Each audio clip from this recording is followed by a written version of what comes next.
the Westminster Abbey arrow. There was an arrow found in Westminster Abbey, a medieval arrow found.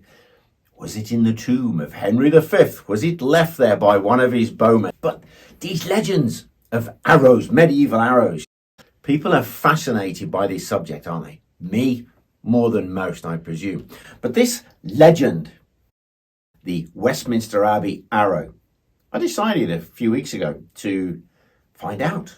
And my good lady, my good wife, Julie, she got in touch with Westminster Abbey Library. And they were helpful, really helpful.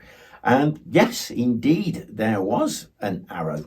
And it was found in 1878, not in the tomb of Henry V. It's got nothing to do with him. It's not part of his funerary or anything like that.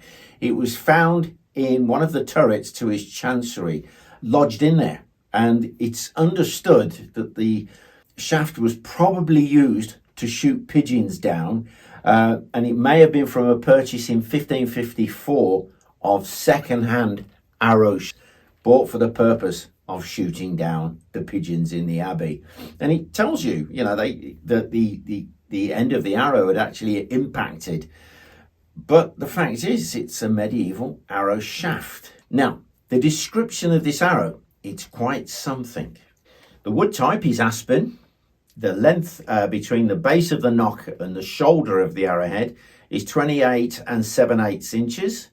The width of the shaft at its widest point is 7/16.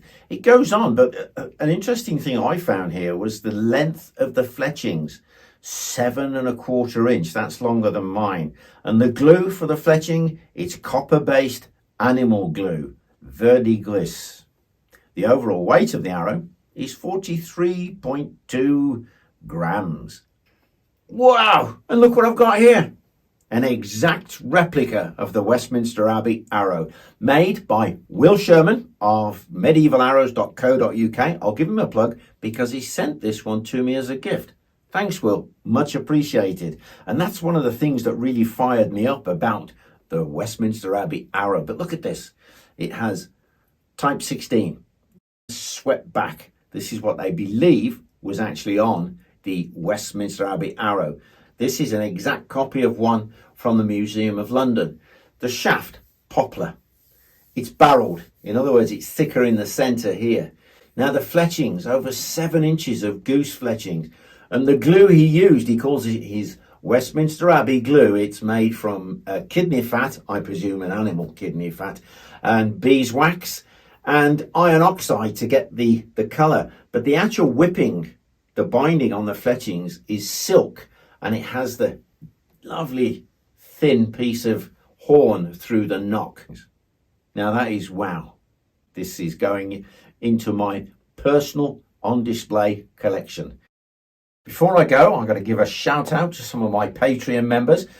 We've got Lexi, Trish McFerrin, and Bishop Odo's nephew. Bishop Odo's nephew. That's 1066 stuff. Right. Bye for now. Thank you very much.